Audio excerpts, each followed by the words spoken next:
Preeta accounts classes. आज चलिए हम लोग change in profit sharing ratio में जो हमारा चैप्टर 3 है इसमें हम लोग वर्कमैन कंपनसेशन रिजर्व का सारे अकाउंटिंग ट्रीटमेंट हम लोग क्लियर करेंगे। तो देखिए वर्कमैन कंपनसेशन रिजर्व सबसे पहले स्टूडेंट क्लियर कीजिए कि वर्कमैन कंपनसेशन रिजर्व होता क्या है। देखिए वर्कमैन कंपनसेशन रिजर्व है जो कि हमारा आउट ऑफ प्रॉफिट से फॉर्म क्या करता है, वर्कर के लिए रिजर्व करके रखता है। अगर वर्कर के साथ कोई एक्सीडेंट हो गया तो क्या करेगा फॉर्म, फिर वर्कर क्लेम करेगा किसको, फॉर्म को। तब यहाँ पर फॉर्म क्या करेगा, उस क्लेम को फुलफिल करेगा किससे, वर्कमैन कंपनसेशन रिजर्व से। तो ये फॉर्म के लिए लायबिलिटी होता है फॉर्म, लेकिन ये पार्ट ऑफ प्रॉफिट होता है, बट ये स्पेसिफिक पर्पस के लिए रखा जाता है इसलिए हम लोग इसको लायबिलिटी बोलते हैं। अब इस अमाउंट से क्या करेगा फॉर्म, वर्कर अगर क्लेम करेगा तो उस क्लेम को क्या करेगा फॉर्म, फुलफिल करेगा।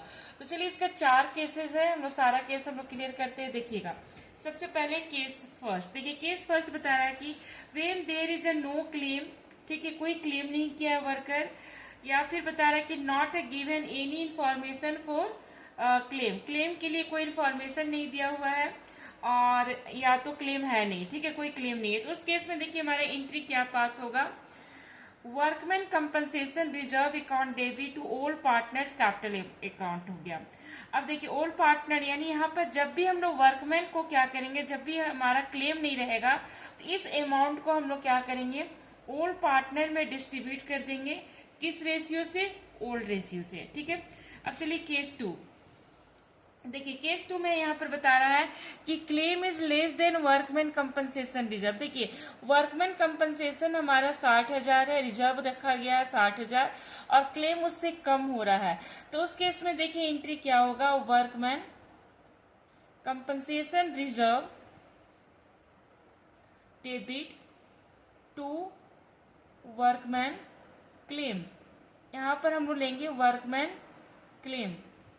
क्लेम कितना हो गया, जैसे देखिए रिजर्व है 60,000, क्लेम है 45,000 और बाकी जो 15,000 बच गया स्टूडेंट उसको क्या करेंगे, ओल्ड पार्टनर में ओल्ड रेशियो से ही डिस्ट्रीब्यूट हो जाएगा।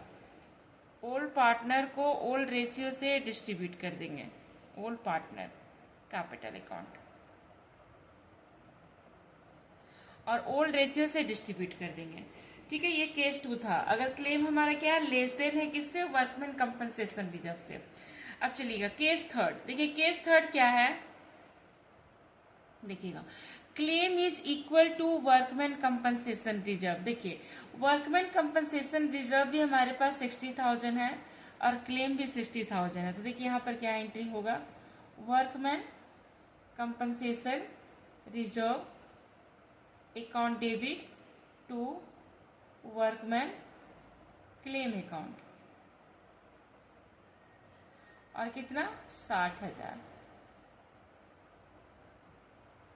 ठीक है। यहाँ पर डिस्ट्रीब्यूशन नहीं होगा, ठीक है।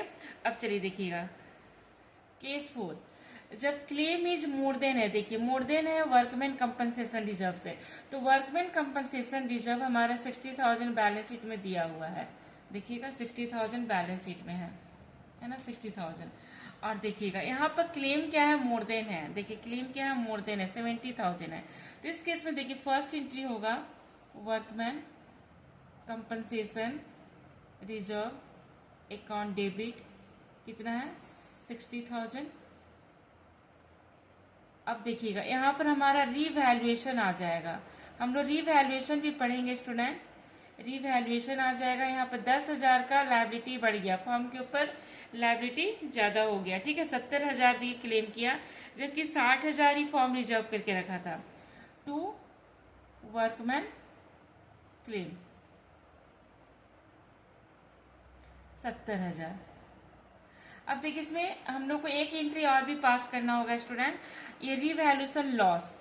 रिवैल्यूशन हो गया, जब भी लायबिलिटी हमारा इंक्रीज होगा तो रिवैल्यूशन करके हम लोग ट्रीटमेंट करते हैं, या लायबिलिटी डिक्रीज होगा तो हम लोग ये टॉपिक आगे हम लोग क्लियर करेंगे, revaluation of assets and reassessment of liability. तो चलिए इसमें सेकेंड एंट्री होगा। अभी ये देखिए ये फॉर्म के लिए क्या है, लॉस है, 10,000 का फॉर्म को क्या हो गया, लॉस हो गया, जिसका इस लॉस को भी ओल्ड पार्टनर में डिस्ट्रीब्यूट कर दिया जाएगा। तो old partners capital account debit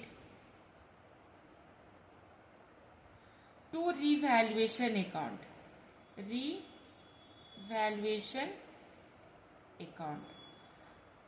और ये 10,000 को ओल्ड पार्टनर में ओल्ड रेशियो से डिस्ट्रीब्यूट कर देंगे 10,000 को।